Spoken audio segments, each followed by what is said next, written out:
Aim right, achieve big at KR Mangalam University. Khamenei के बारे में अमेरिका खबर लगा रहा है। खामेनेई बंकर से पुतिन को चिट्ठी लिख रहे हैं। चिट्ठी मॉस्को पहुंच चुकी है। खामेनेई ने पुतिन से मदद मांगी है। जिस बंकर से चिट्ठी लिखी गई है वहां कोई टेलीफोन, मोबाइल, टीवी नहीं है। बंकर से खामेनेई चिट्ठियों के जरिए संवाद कर रहे हैं। उन्हें डर है कि अगर फोन चला तो इजरायल को पता चल जाएगा। खामेनेई गहरी चाल चल रही हैं। अब अमेरिका अगर जंग में कूदा तो सीधा खामेनेई को टारगेट करेगा। क्या खामेनेई के बंकर का पता नेतन्याहू को मिल गया है? खामेनेई ने बंकर से नया मैसेज किसे और क्या भेजा? 18 जून के बाद खामेनेई का कोई वीडियो नहीं आया। 5 दिन 120 घंटे और 7200 सेकंड बाद सुप्रीम लीडर खामेनेई ने अपना पहला मैसेज भेजा। इस मैसेज को देखकर तेल अवीव से वॉशिंगटन तक क्यों हड़कंप मचा है, इसमें क्या है, ये सब बताएंगे। लेकिन पहले यह जान लीजिए कि आज की रात खामेनेई क्या करने वाले हैं।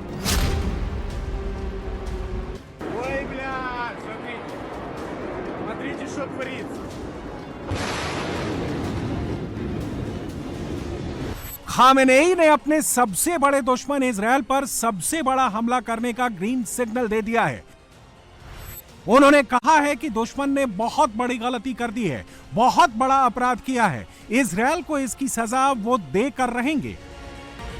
ईरान के ताबड़तोड़ मिसाइल हमलों से इजरायल में मची तबाही के बावजूद नेतन्याहू को खामेनेई के अंत से कम कुछ भी मंजूर नहीं है।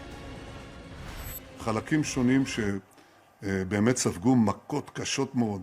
חיסלנו את צמרת המדענים שלהם, חיסלנו את המפעלים לייצור צנטריפוגות, חיסלנו את מתקן העשרה, חיסלנו את נתנז, פגיעה קשה מאוד בפורדו, ואמרתי, עוד נדע בדיוק את מלוא ההיקף, אבל אנחנו נחושים להשלים את הכל.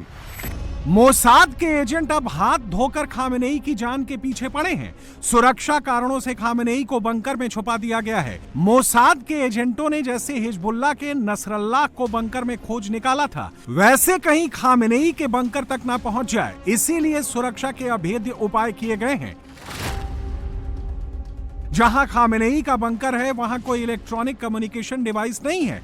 ऐसा इसलिए किया गया है कि दुश्मन किसी तरह के इलेक्ट्रॉनिक उपकरणों से सर्विलांस नहीं कर सके। ऐसे में सवाल उठता है कि खामेनेई फिर कैसे लड़ाई को लीड कर रहे हैं। आईआरजीसी के कमांडरों और मंत्रियों तक अपना संदेश पहुंचा रहे हैं। इसके लिए संचार का बहुत पुराना तरीका इजाद किया गया है। बंकर में खामेनेई तक हाथ से लिखी चिट्ठियों के जरिए मैसेज पहुंचाए जा रहे हैं।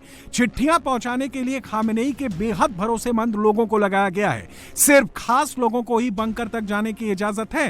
यही लोग खामेनेई को मैसेज यानी ईरानी कमांडरों और सरकार के बड़े मंत्रियों तक पहुंचाते हैं।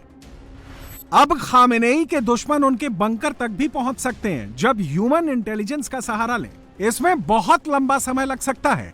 खामेनेई लंबे समय तक सेफ बंकर से अपने दुश्मनों के खिलाफ लड़ाई का नेतृत्व कर सकते हैं। इजरायल की खुफिया एजेंसी के बारे में कहा जाता है कि वो दुश्मन को पाताल लोक में भी ढूंढ सकती है। ईरान में तो चप्पे चप्पे पर उसके एजेंट हैं। अभी तक इजरायल की जो खुफिया जानकारी मिली है उसके मुताबिक खामेनेई का बंकर ईरान की राजधानी तेहरान से 343 किलोमीटर दूर पहाड़ी इलाके लाविजान में है। यहाँ घने फॉरेस्ट हैं। इन्हीं के अंदर वो बंकर है जहाँ खामेनेई इस वक्त रह रहे हैं। लाविजान ईरान के तेहरान प्रोविंस का ही एक जिला है। वैसे खामेनेई और उनका परिवार तेहरान के बेत रहबरी इलाके में रहता है। ये हाई सिक्योरिटी जोन वाला इलाका है। 15 जून को जब इजरायल ने 2300 किलोमीटर दूर ईरान के मशहद एयरपोर्ट पर बड़ा हमला किया तो खामेनेई को सेफ बंकर में भेज दिया गया। पिछले साल अक्टूबर में जब ईरान ने इजरायल पर 200 मिसाइलों से हमला किया था तब भी खामेनेई ईरान के पलटवार के डर से इसी बंकर में छुप गए थे। खामेनेई एक बार नहीं कई बार मौत को चकमा दे चुके हैं। 1979 में ईरान के इस्लामिक क्रांति के 2 साल बाद 1981 में उन्हें जान से मारने की कोशिश की गई थी। यह तस्वीर उसी साल की है जब तेहरान में फ्राइडे प्रेयर का नेतृत्व किया गया था। खामेनेई आमतौर पर लंबी दाढ़ी, मूंछ और काली पगड़ी में रहते हैं। उनकी एक तस्वीर छोटे बालों और काले चश्मे में है। यह तस्वीर 1960 की है, जब उन्हें जेल भेजा गया था। खामेनेई शिया कल्ट के एक करिश्माई धार्मिक गुरु होने के साथ साथ कवि और जोशीले भाषण देने वाले प्रखर वक्ता भी हैं। इजरायल से लड़ाई के बीच खामेनेई के दफ्तर ने उनकी एक रेयर तस्वीर भी जारी की है। तब वो 1 साल के थे। खामेनेई बंकर में है और उनके बेटे मुस्तफा कहां है? 56 साल के मुस्तफा को खामेनेई का वारिस माना जाता है। ईरान के धार्मिक शहर कोम से इस्लाम की शिक्षा लेने वाले मुस्तफा युद्ध शुरू होने के बाद नहीं दिखे हैं।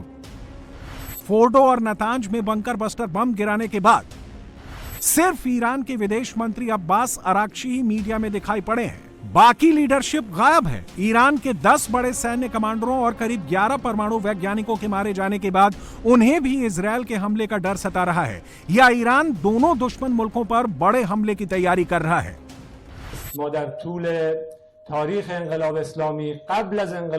इतिहास गवाह है कि अमेरिका ने कई बार ईरान को टारगेट किया है। जब जब अमेरिका ने हम पर हमले की कोशिश की है, ईरान ने मुंह तोड़ जवाब दिया है और इस बार भी हम ऐसा ही करेंगे। इसके संकेत सुप्रीम लीडर खामेनेई के राइट हैंड अली शामखानी ने यह कहते हुए दिए हैं कि खेल अभी खत्म नहीं हुआ है। ईरान का न्यूक्लियर प्रोग्राम अभी खत्म होने से बहुत दूर है। इसका मतलब क्या है? क्या फोर्डो, नतांज और इस्फहान न्यूक्लियर फैसिलिटी पर महाबम गिराने से ईरान को कोई खास नुकसान नहीं हुआ है?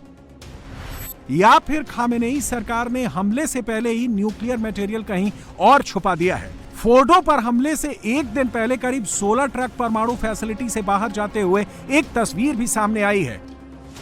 दूसरी तरफ आईएईए के हेड राफेल ग्रॉसी ने ईरान के फोर्डो परमाणु संयंत्र पर बड़े नुकसान की आशंका जताई है। उन्होंने कहा है कि फोर्डो की अंडरग्राउंड फैसिलिटी में जो नुकसान हुआ है उसका आकलन करने में वक्त लगेगा। ईरान की 3 न्यूक्लियर साइट फोर्डो, नतांज और इस्फहान की रियल स्टोरी क्या है? जो ईरान बता रहा है वो सच है, या जो अमेरिका और इजरायल कह रहे हैं वो सच है? मैक्सर टेक्नोलॉजी से जो तस्वीरें मिली हैं उनमें फोर्डो न्यूक्लियर प्लांट पर 2 जगह 6 गड्ढे दिखाई दे रहे हैं। ये गड्ढे अमेरिका के महाबम गिराने से बने हैं, जिन्हें 7 B-2 बॉम्बर्स ने गिराया। 13,000 किलो का यह महाबम धरती के 60 मीटर नीचे किसी भी स्ट्रक्चर को मिट्टी में मिला सकते हैं।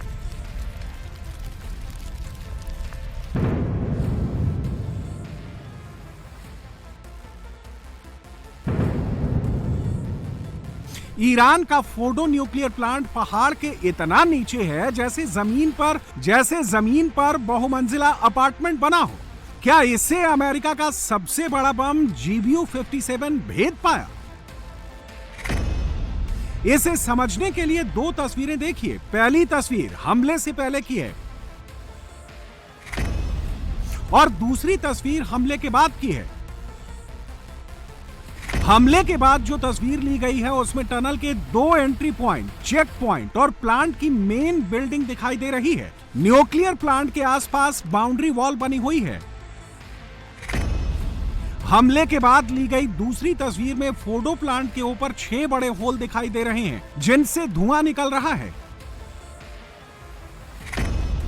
अब एक और सैटेलाइट इमेज देखिए जिसमें बहुत क्लियर दिख रहा है कि फोर्डो में जाने वाली दोनों टनल पर मलबा भरा हुआ है। टनल बंद हो चुकी है। दूसरी टनल के पास जो सफेद रंग की बिल्डिंग है उसे कोई नुकसान नहीं हुआ है। अब फोर्डो पर बम गिराने के बाद की एक और तस्वीर देखिए। इसमें न्यूक्लियर प्लांट पर एंट्री वाली टनल में मलबा भरा हुआ दिखाई पड़ रहा है। प्लांट के बड़े हिस्से में धुआं फैला हुआ है। जहां बम गिराने के बाद 6 बड़े होल बन गए हैं उसके आसपास भी मलबा दिखाई पड़ रहा है, लेकिन सपोर्ट बिल्डिंग इस तस्वीर में भी सुरक्षित बची हुई है, उसे कोई नुकसान नहीं हुआ है। न्यूयॉर्क टाइम्स ने भी इस बात को माना है कि अमेरिका की बमबारी में फोर्डो की वेंटिलेशन सॉफ्ट को नुकसान हुआ है। प्लांट को भी थोड़ा नुकसान हुआ है। फोर्डो पूरी तरह से बर्बाद हो गया है ऐसा नहीं है। 1 दर्जन बंकर बस्टर बम भी फोर्डो को बर्बाद करने में कामयाब नहीं हुए।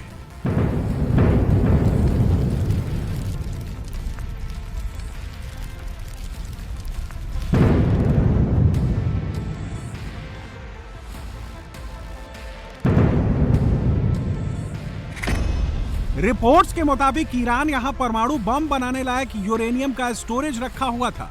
दावा किया जा रहा है कि यहां 400 किलोग्राम यूरेनियम का भंडार था, जिससे 9 से 10 परमाणु बम बनाए जा सकते थे। इस यूरेनियम की शुद्धता 60% तक आंकी गई थी। ईरान का दावा है कि हमले से पहले ही वहां से यूरेनियम निकाल लिया गया था।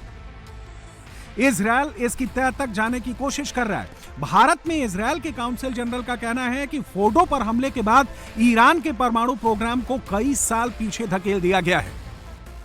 Right now, the Western intelligence in the world try to understand what's happening in Fordo, which is the main plant, nuclear plant, under the mountains. And what's happened to this 400 kilos of uranium that some people said that it was actually taken out from Fordo. I don't have an intelligence for that, sorry to say, but definitely if it's happened, it's not good news. But what we understand, what is our first reaction to what's happened in these plants and reactors in Iran, it's bring Iran back a few years backward in the capability. They need steel to enrich, and Natanz was one of the reactors that making this enrichment of uranium, and I think that it was heavily damaged. And I think that right now, as far as I understand, Iran moved back in its nuclear plant.